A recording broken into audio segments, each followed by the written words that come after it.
pronuncia a Borgo Valbelluna per dire che lo stabilimento ACC non va chiuso. Lavoratori da tutto il Veneto, vescovi di Belluno e Vittorio Veneto, enti locali. Il 17 dicembre nuovo tavolo a Roma con i cinesi di Wanbao. Sgominata la banda dei furti nelle auto, 7 gli arrestati, tutti kosovari, agivano nelle aree di servizio della A4 derubando ignari automobilisti. Olimpiadi invernali 2026, il monito di Zaia al governo, fatta la fondazione, il governo deve darci con urgenza la legge olimpica, il ministro presto l'avvio dell'iter. Torna in carcere il padovano Paolo Pasimeni che nel 2001 confessò l'omicidio del padre, i carabinieri hanno trovato una pistola nel suo ufficio. Autocisterna carica di gasolio si schianta contro un camion della manutenzione, inferno nella notte in A4, l'autista muore carbonizzato, 2 operai feriti.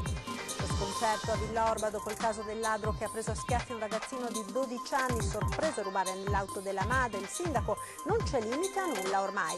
Raro esemplare di gatto selvatico, specie protetta, abbattuto da un cacciatore nella zona dell'Alpago. La polizia provinciale di Belluno è riuscita a risalire al responsabile e denunciarlo.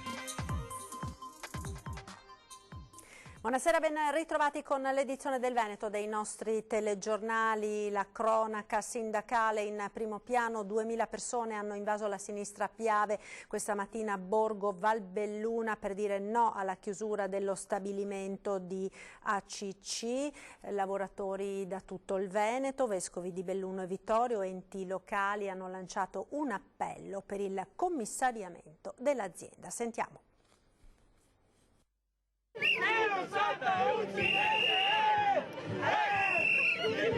Come un fiume in piena che si ingrossa verso valle, questo sembrava il corteo che dal centro di Mele è sceso verso lo stabilimento ACC di Villa in una sinistra Piave chiusa al traffico. 2000 persone per dire che una soluzione va trovata al più presto e che bisogna garantire continuità produttiva al di là delle decisioni del gruppo dirigente cinese di Wanbao. Prioritario per tutti che il governo prenda tempo attraverso un commissariamento. L'ACC, è stato detto, è l'Ilva del bellunese. Noi abbiamo bisogno solo della politica. Io capisco che l'Ilva di Taranto sono migliaia e migliaia di persone, però la Wanbao, l'ACC per Belluno è la stessa cosa. Noi vogliamo che il governo intervenga con strumenti certi, commissariamento, nazionalizzazione, chiamatela come volete, ma un intervento certo del governo che possa risolvere la crisi della Wanbao. Fronte sindacale compatto quindi e mondo istituzionale preoccupato per le ricadute di un eventuale stop. Quasi 300 posti di lavoro in bilico, senza contare l'indotto, sono una bomba sociale. 150 soltanto in questo comune, ma poi tutti i comuni del Feltrino hanno numeri comunque importanti. La perdita e la desertificazione di questa azienda rappresenterebbe veramente un dramma di carattere industriale e un impoverimento dell'intero paese Italia. Solidarietà è arrivata da tutto il Veneto, delegazioni sono giunte a Mela, da Padova e Venezia, dalle aziende del territorio, pure Luxottica, presenti in massa i lavoratori Electrolux di Susegana, anche loro in sciopero. ACC resta per il polo trevigiano il fornitore principale di compressori. Noi abbiamo chiesto più volte a Electrolux che intervenga non solo aumentando le quantità di acquisto da quello stabilimento di Mel, da questo stabilimento, ma crediamo che proprio per l'importanza strategica che ha questo per noi dell'Electrolux, questa produzione debba rimanere in Italia, debba rimanere aperta. Intanto dal governo è arrivata una prima data, quella del 17 dicembre, quando a Roma il Mise si terrà un tavolo con i cinesi. Fuori dal palazzo ci sarà un nuovo presidio dei lavoratori. Per giovedì è previsto invece un nuovo vertice tra esecutivo e l'ambasciatore della Repubblica Popolare, ha assicurato in una nota il ministro Federico D'Incà. Per il resto la protesta non si ferma nemmeno a Natale. Vediamo il 17 come va, speriamo e crediamo di portare i lavoratori a Roma e vedremo, ma penso di sì, sarà un Natale un po' diverso. E grande preoccupazione anche per la Safilo. È stato presentato il nuovo piano industriale di 5 anni fino al 2024 di Safilo, che prevede circa 700 esuberi in Italia già l'anno prossimo, il 2020. La perdita delle licenze dell'uso, si legge in una nota dell'azienda padovana, ha reso necessario avviare un piano di riorganizzazione e ristrutturazione industriale che risponda prontamente al nuovo scenario produttivo. Il piano ha identificato un totale di circa 700 esuberi nel 2020 in Italia e Safilo ha aperto un tavolo negoziale con i sindacati allo scopo di individuare tutti gli ammortizzatori sociali disponibili per limitare gli impatti sulle persone coinvolte. E dopo un'assemblea durata tutta la mattina e un incontro negativo ieri in regione, i lavoratori della Maus di Campodarsego hanno deciso di incrociare le braccia ad oltranza. Ecco le loro ragioni. Alla Maus lo sciopero dei lavoratori continuerà a oltranza, fino a quando la dirigenza dell'azienda non chiederà, dicono i sindacati, la cassa integrazione per i 14 dipendenti che intende licenziare. È quanto hanno deciso i lavoratori dopo il nulla di fatto in regione e l'assemblea odierna durata ben 4 ore. Noi siamo convinti e fermi nell'andare avanti, dobbiamo assolutamente avere risposte in merito alle prospettive di questa azienda e noi riteniamo insomma che questa procedura di licenziamento debba in qualche misura essere ritirata, sospesa. Misure alternative, la cassa integrazione straordinaria darebbe la risposta ai lavoratori, fermo restando che chiaramente il tutto sta attorno alle prospettive di questa azienda, dove vogliono andare e per fare cosa. La cosa più normale sarebbe cercare di aiutare questi dipendenti che in teoria risultano essere in più per l'azienda e aiutarli dopo l'azienda a avere un periodo di cassa integrazione straordinaria che non è per niente a carico dell'azienda. Quindi questa rigidità insomma non ve la spiegate? No, diremo che ieri anche in regione non abbiamo capito il perché di questa rigidità. Va trovato con urgenza, dicono CGIL e CISL, un paracadute per i lavoratori che perderanno il posto, in quanto hanno tutti un'età superiore ai 45 anni. Si aspetta con ansia che intervengano le istituzioni, Comune di Campodarsego e Regione Veneto, che hanno promesso di ricevere i lavoratori in lotta. L'azienda chiuderà per le festività dal 18 dicembre al 7 gennaio, ma la protesta dei lavoratori a quanto pare non si fermerà. La cronaca, ora sgominata la banda dei furti nelle auto, 7 gli arrestati, tutti kosovari, agivano nelle aree di servizio della A4 derubando ignari automobilisti. Eccoli in azione, immortalati dalle telecamere di videosorveglianza. Uno dei malviventi distrae il conducente indicando qualcosa di lontano. Il complice, intanto acquattato dietro l'auto, apre lo sportello e ruba. Agivano sempre di notte dalle 22 alle 5 del mattino e colpivano nelle aree di servizio autostradali rubando nelle auto in sosta. È una banda di kosovari, quella sgominata dalla polizia stradale di Udine, banda che colpiva nelle aree di servizio della A4 dal confine con la Slovenia fino a Verona, Cervignano, Portogruaro, Cessalto, ma a volte i banditi si spingevano fino oltre Modena per poi tornare indietro e tornare a colpire nelle aree di servizio sulla careggiata opposta dell'autostrada. Le tecniche utilizzate sono quelle della distrazione degli automobilisti con scuse varie o fingendo di chiedere informazioni stradali, oppure, eccoli in azione, quello della foratura dello pneumatico per poi derubare gli automobilisti mentre cambiano la gomma. Le vittime venivano scelte sempre con cura. Prevalentemente turisti stranieri in transito, a seguito normalmente hanno contanti, oggetti a volte di valore, non sporgono denuncia sul territorio italiano e quindi garantiscono una sorta di impunità ai ladri.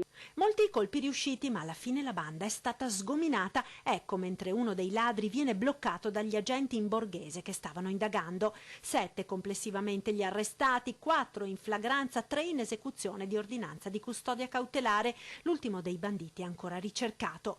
La diffusione delle immagini per mettere in guardia gli automobilisti in vista delle prossime festività natalizie. Mostrare agli utenti qual è l'astuzia, qual è il modus operandi per permettere loro in prossimità delle prossime vacanze natalizie di poter essere più cauti e attenti quando naturalmente si fermano per rifolcellarsi per un ristoro all'interno delle aree di servizio.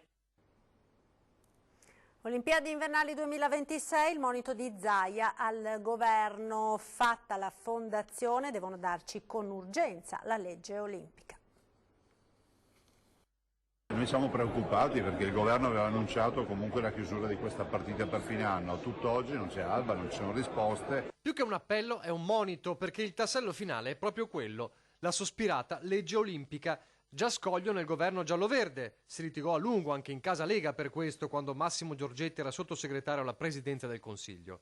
Ora si chiede di far presto all'esecutivo giallo-rosso, che ha promesso di chiudere tutto entro il 2019, ma a fine 2019 ci siamo quasi. Per noi la legge olimpica è il portolano, è la legge sulla quale si baseranno tutte le azioni da qui ai prossimi 6 anni. Le parole di Zaia a margine del seminario del CIO sui Giochi invernali Cortina Milano 2026, il giorno dopo la nascita ufficiale della fondazione che gestirà la governance dell'evento. Il pressing di Zaia si fa sentire se poche ore dopo il ministro dello sport Vincenzo Spadafora fa diramare una nota. Vorrei rassicurare i rappresentanti delle istituzioni locali, il presidente Malagò e la sua fondazione per le Olimpiadi 2026 sul fatto che il governo sta lavorando alla legge olimpica, che sarà un esempio di trasparenza, divisione dei ruoli e rispetto delle competenze, e che presto sarà avviato l'iter di approvazione.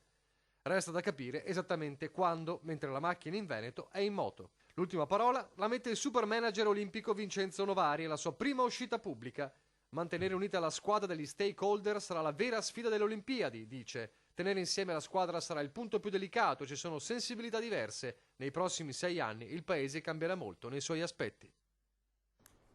E sul tema si registra l'intervento del deputato del Partito Democratico Roger Domenech. Il PD ha pronto il testo per la legge olimpica con proposte precise e puntuali. La base di partenza delle nuove norme necessarie è indicata con chiarezza già nella nostra proposta di legge sui grandi eventi depositata alla Camera. Prosegue Domenech. Le scelte fatte per la preparazione dei campionati del mondo di sci alpino di Cortina 2021 rappresentano un'esperienza positiva e sono alla base di un lavoro che dobbiamo avviare rapidamente, conclude il deputato democratico.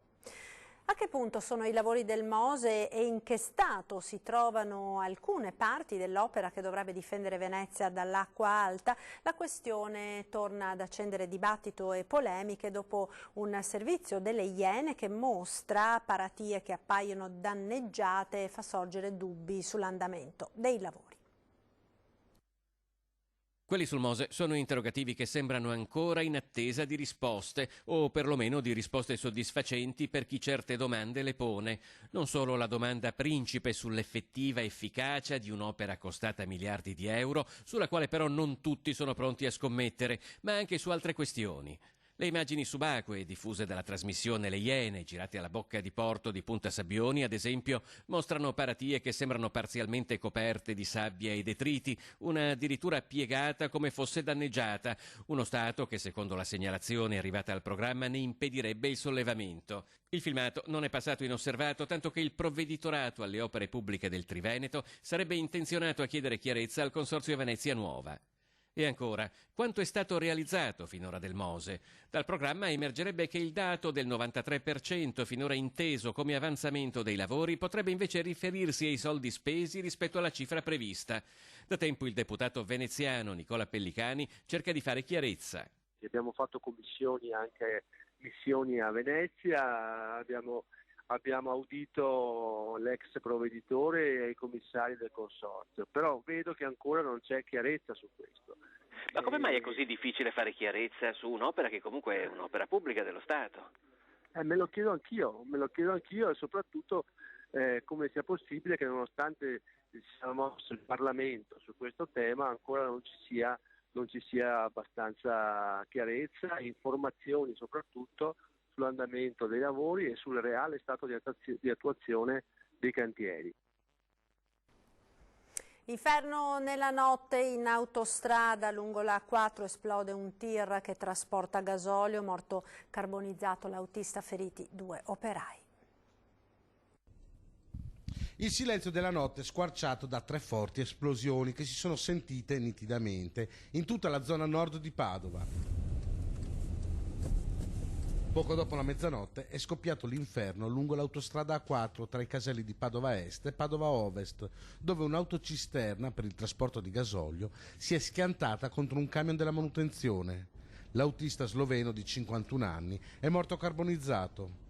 Secondo una prima ricostruzione, il tir con il rimorchio, che stava trasportando liquidi infiammabili, viaggiava in direzione Milano e all'improvviso ha prima urtato un cartello di segnalazione lavori, poi un camion di alcuni operai che stavano effettuando delle manutenzioni lungo l'autostrada. L'impatto è stato così violento da provocare il botto e l'incendio.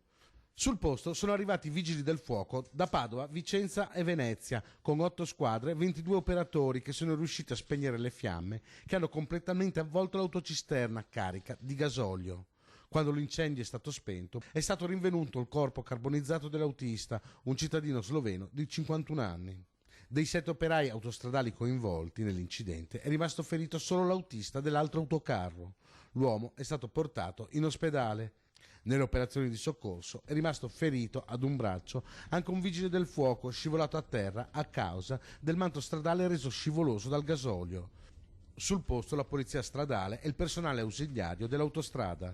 Le operazioni di soccorso dei vigili del fuoco sono terminate dopo circa 4 ore. L'autostrada è rimasta chiusa e solo all'alba il traffico è ripreso. Uccise il padre, gli diede fuoco, torna in carcere Paolo Pasimeni, il padovano che nel 2001 confessò l'omicidio del papà, famoso docente universitario. I carabinieri hanno trovato una pistola nel suo ufficio. Dal carcere era uscito nel 2009 dopo aver scontato 8 anni di reclusione per aver ucciso il padre. Paolo Pasimeni, oggi 41enne, torna in cella perché trovato in possesso di un'arma rubata, una pistola Beretta che teneva in un cassetto nell'ufficio dell'azienda in cui aveva trovato lavoro dopo l'espiazione della pena. Nel febbraio 2001 Pasimeni, all'epoca studente universitario, confessò l'omicidio del padre Luigi, noto docente del Bo. Quest'ultimo si era accorto che il figlio aveva falsificato il voto di un esame di chimica e voleva denunciare tutto all'Ateneo. Per questo Paolo lo aveva raggiunto all'università nei dipartimenti di via Marzolo, lo aveva picchiato a sangue con un bastone, poi caricò il corpo in una carriola e cercò di dargli fuoco con un solvente. Venne condannato con le attenuanti a 15 anni e 4 mesi. Il ritrovamento dell'arma è stato fortuito. L'azienda padovana, dove Pasimeni attualmente lavora, aveva chiamato un'agenzia per disinfestare i locali dopo il ritrovamento di alcuni ratti. Uno degli addetti ha visto la pistola ed ha avvisato i carabinieri che, seguendo le perquisizioni, hanno trovato anche del nandrolone, un anabolizzante della famiglia degli steroidi. L'arma, con matricola a brasa, si trovava in un cassetto chiuso di una scrivania che utilizzava solo Pasimeni. Sequestrate anche le munizioni. Perquisendo l'auto del 41enne, i militari hanno trovato delle sostanze dopanti vietate in Italia. Ora le indagini proseguono per capire come Pasimeni si sia procurato la pistola. I genitori davanti all'asilo di Villorba, lo sconcerto appunto delle mamme e dei papà dopo quanto accaduto ieri, quando un bimbo di 12 anni è stato schiaffeggiato da un uomo che aveva cercato di rubare la borsa della mamma dalla macchina. Sentiamo. Si tratta di entrare e prendere i bambini a scuola, non è tanto. È questione di secondi, e poi che c'era dentro un altro bambino. Io l'ho saputo oggi tramite un avviso che hanno lasciato le maestre nella bacheca. Con in braccio i propri figli, papà e mamme escono dalla scuola per l'infanzia Maria Immacolata di Villorba. In testa stupore e rabbia per la tentata rapina avvenuta proprio qui nel piazzale. Per loro nella bacheca anche un invito. È di non lasciare logicamente cose in vista in macchina, borse e quant'altro, oggetti comunque di valore che potrebbero attirare questi malviventi. Non bisogna distrarsi neanche un minuto. A lasciare disarmati infatti è proprio l'aggressività dimostrata dal ladro, del tutto incurante che fosse ancora giorno, e del via vai di adulti e bambini nell'orario di uscita dall'asilo. Purtroppo agire alle 4 del pomeriggio, quando non c'è ancora, diciamo, il buio totale, vuol dire che ormai ce ne freghiamo un po' di tutti, ecco. Non sentirsi sicuri neanche a prendere i figli a scuola, no, fa male dentro. L'impressione diffusa è che si sia superato un limite. A dirlo è il sindaco di Villorba, Marco Serena. Fa pensare ancor più che non ci si fermi nemmeno di fronte a un adolescente che, impaurito dall'occorso, cerca comunque di difendere la borsa della mamma, e quindi questo bimbo viene preso a schiaffi sulle mani per fargli mollare la presa. Sì, diciamo che questo è certamente preoccupante, perché vuol dire che si è superato un limite. Sindaco che ha avuto parole di riconoscenza per il coraggio e il senso civico dimostrato dall'uomo intervenuto in soccorso del bambino. Questa mattina ho rintracciato l'ulteriore cittadino che è intervenuto, complimentandomi per il senso civico che ha dimostrato. Pubblicità ora, a tra poco.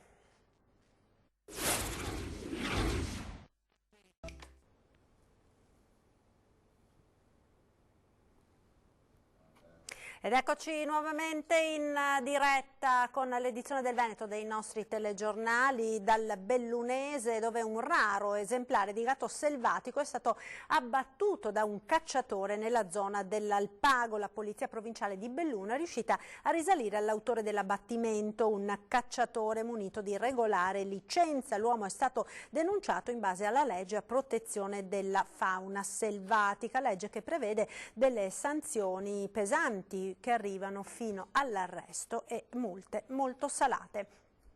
Ed ora il nostro viaggio tra i presepi. Oggi andiamo a Treviso, nella sala d'armi di Porta Santi 40, dove è allestita una singolare mostra di presepi. Vediamo.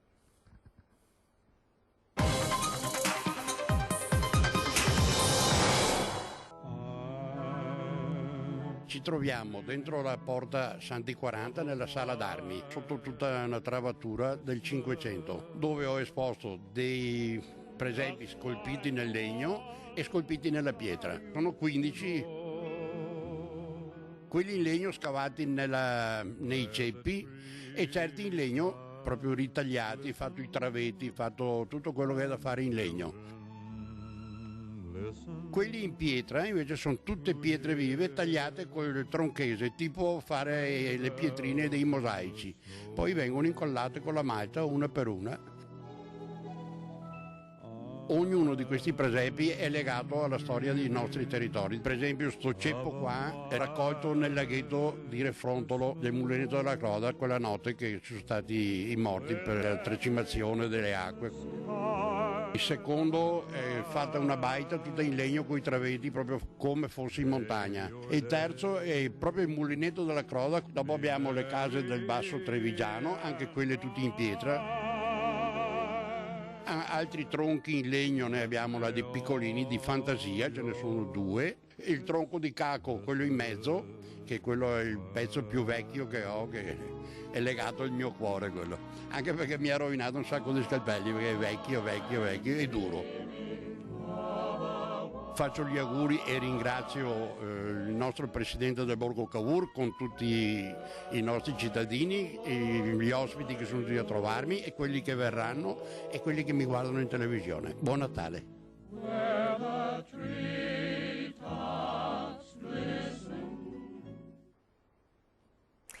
Vi ricordo l'appuntamento con 20:10, questa sera ospite di Ferdinando Avarino, il presidente dell'Associazione Veneziana Albergatori Claudio Scarpa. È tutto, grazie per l'attenzione, vi lascio alle previsioni del tempo. Arrivederci.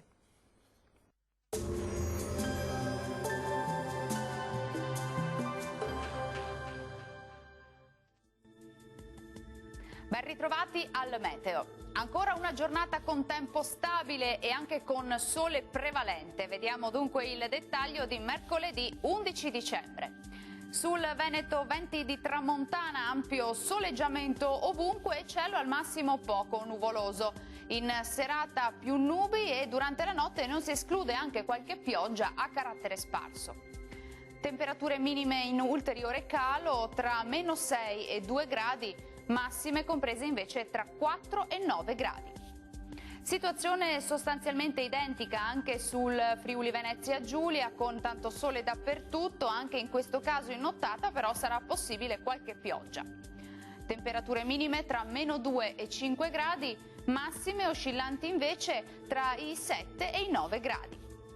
Uno sguardo infine al Trentino Alto Adige, dove avremo tanto sole al mattino, al pomeriggio cielo più nuvoloso e in nottata anche qui occasionali piogge.